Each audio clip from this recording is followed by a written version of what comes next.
Welcome to kitchen spark. இன்றைக்கி நம்ம சேனலில் என்ன பார்க்க போகிறோன்னு கேட்டிங்கன்னா, ஸ்வீட்டான நல்ல ஸ்பாஞ்சியான ரசகுல்லா எப்படி செய்கிறதாங்க பார்க்க போகிறோம். அதை பார்க்குறதுக்கு முன்னாடி இன்னும் நீங்கள் நம்ம சேனலை சப்ஸ்கிரைப் பண்ணலைன்னா சப்ஸ்கிரைப் பண்ணிக்கோங்க. பக்கத்தில் இருக்கிற பெல் ஐக்கானை கிளிக் பண்ணி ஆளுங்கிற ஆப்ஷனை கொடுத்துருங்க. அப்போ தான் நம்ம போடுற ஒவ்வொரு வீடியோவுமே உங்களுக்கு உடனுக்குடனே நோட்டிஃபிகேஷனில் வருங்க. அந்த வரிசையில் நாம் இன்றைக்கி நல்ல ஸ்வீட்டான நல்ல ஸ்பாஞ்சியான குழந்தைகளுக்கு ரொம்பவுமே பிடிச்ச ரசகுல்லா செஞ்சுருக்கோம். அது எப்படி செய்யலான்னு பார்க்கலாம். வாங்க வீடியோக்குள்ளே போகலாம். எப்படி செய்யலான்னு பார்க்கலாம். பாருங்கள், ரசகுல்லா செய்கிறதுக்காக இன்றைக்கி 1 லிட்ரு பால் எடுத்திருக்கோம். நல்லா ஃபுல் ஃபேட் மில்க்கு தான் எடுத்திருக்கோம். ஸோ அது நல்லா காய வச்சுக்கலாம். பாருங்கள், பொங்கி வர ஸ்டேஜ் வந்தாச்சு.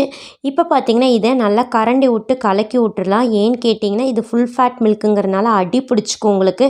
ஸோ பாருங்கள், நல்லா கிளறி விட்டுட்டு பொங்கி வந்துருச்சு. பாருங்கள், இந்த ஸ்டேஜில் நீங்கள் அடுப்பை ஆஃப் பண்ணிக்கலாம். பாருங்கள், நல்லாவே பொங்கியாச்சு. இப்போ பார்த்திங்கன்னா இந்த ஹீட்லேயே நீங்கள் ஒரு 2 டேபிள் ஸ்பூன் அளவு லெமன் ஜூஸ் இதில் நாம் ஆட் பண்ணிக்கணும். பாருங்கள், லெமன் ஜூஸ் ஆட் பண்ணிக்கிறேன். இப்போ இதை ஒரு 2-3 நிமிஷம் நல்லா கிளறி விட்டுக்கலாம்.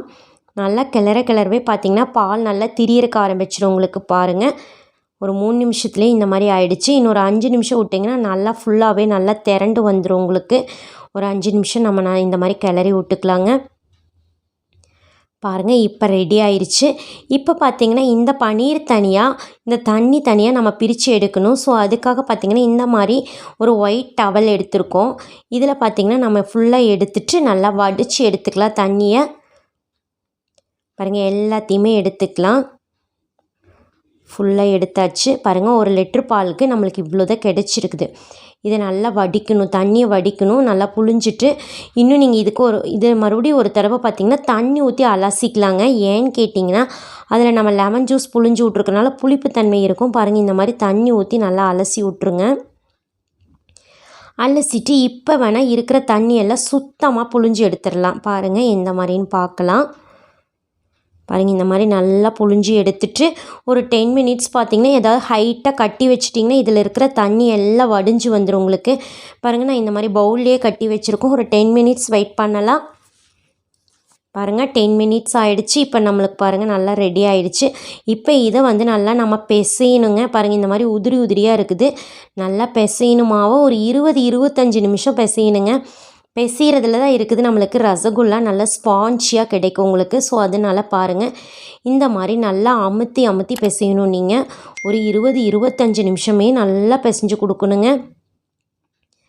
பாருங்கள், இந்த மாதிரி அமுத்தி பாருங்கள், மாவு நல்லா சாஃப்டாக வந்துருச்சு பார்த்திங்களா. அதனால் நல்லா அமுத்தி இந்த மாதிரி பிசைஞ்சிருங்க. சப்பாத்தி மாவு மாதிரி உங்களுக்கு வரணும், ஒட்டாமல் பிரியாமல் வரணும். பாருங்கள், இந்த மாதிரி நல்லா மாவு வந்துருச்சு பார்த்திங்களா. இப்போ இதை நம்ம சின்ன பால் உருண்டையாக உருட்டிக்கலாம். பாருங்கள், இந்த மாதிரி உருட்டி வச்சாச்சு. இப்போ பார்த்திங்கன்னா நான் ஒரு கடாயில் 1 கப் சர்க்கரை எடுத்துகிட்டு ஒரு 2 கப் அளவு தண்ணி எடுத்திருக்கோம்.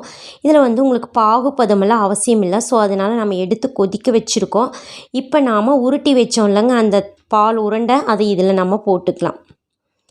பாருங்கள், இதில் போட்டுட்டிங்கன்னா உங்களுக்கு ஸ்வீட்டான ரசகுல்லா ரெடி ஆகிடும்.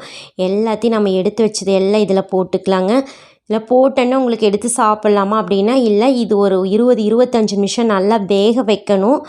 நல்லா வெந்ததுக்கப்புறம் பார்த்திங்கன்னா உங்களுக்கு ஒரு 4 மணி நேரம் நல்லா ஊறணுங்க. ஊறினா தான் நல்லா சாஃப்டாக வரும் உங்களுக்கு. பாருங்கள், நம்ம எல்லாமே ஆட் பண்ணியாச்சு. ஒரு 10 மினிட்ஸ் இந்த மாதிரி நல்லா கிளறி விட்டுருங்க. ஒரு 10 நிமிஷம் இருக்கட்டுங்க. 10 நிமிஷம் கழித்து நீங்கள் மூடி போட்டு வச்சுருங்க. அடுப்பு லோ ஃப்ளேம்லேயே ஏறிட்டுங்க. ஒரு 25 நிமிஷம் நல்லா கொதித்து வரணும். பாருங்கள், ஒரு 25 நிமிஷம் விட்டுறலாம். பாருங்கள், இப்போ ரெடி ஆயிடுச்சு. பாருங்கள், நல்லா பெருசாக ரசகுல்லா நம்மளுக்கு ஸ்வீட்டாக சூப்பராக கிடச்சிருச்சு. பாருங்கள், நல்லா பெரிய உருண்டை ஆகிடுச்சு உங்களுக்கு. இப்போ பார்த்திங்கன்னா இது நம்மளுக்கு சாப்பிட்றதுக்கு ரெடி ஆயிடுச்சா அப்படின்னா இன்னொரு 4 மணி நேரம் ஆகுங்க. நல்லா ஊற வச்சிடலாம். பாருங்கள், 4 ஹவர்ஸ் ஆகிடுச்சு. பாருங்கள், எவ்வளோ சாஃப்டாக ஸ்பாஞ்சியாக இருக்குதுன்னு உங்களுக்கு ரசகுல்லா. இது 4 மணி நேரம் ஆகிடுச்சுங்க. ஸோ பாருங்கள், நல்லா ஸ்பாஞ்சியாக கிடச்சிருக்குது. நல்ல ஜீரோ எல்லாம் உள்ளே போய் ரொம்ப சூப்பராக பாருங்கள் நல்லா சாஃப்டாக இருக்குது உங்களுக்கு. சாப்பிட்றதுக்கு ரொம்ப டேஸ்ட்டாகவும் இருக்குங்க. பாருங்கள், ரொம்ப சூப்பராக ரொம்ப சுவையாக நம்மளுக்கு கிடைச்சாச்சுங்க. பாருங்கள் நல்லா உங்களுக்கு 0 ஒழுகிற அளவுக்கு நல்லா ஊறி வந்துருச்சு. ஸோ நம்மளுக்கு ரசகுல்லா ரெடி ஆயிடுச்சுங்க. ரொம்ப சிம்பிளாக ஸ்வீட் செஞ்சுருக்கோம். குழந்தைகளுக்கு இந்த மாதிரி உங்கள் வீட்டில் நீங்களும் செஞ்சு கொடுங்க. உங்களுக்கு இந்த ரெசிபி, உங்களுக்கு இந்த வீடியோ பிடிச்சிருந்ததுன்னா உங்கள் ஃப்ரெண்ட்ஸுக்கெல்லாம் ஷேர் பண்ணுங்கள், லைக் பண்ணுங்கள். மறக்காமல் கிச்சன் ஸ்பார்க் சேனலுக்கும் சப்ஸ்கிரைப் பண்ணுங்கள். இந்த வீடியோ பார்த்ததுக்கு நன்றி. மீண்டும் சந்திக்கலாம் இன்னொரு வீடியோவில்.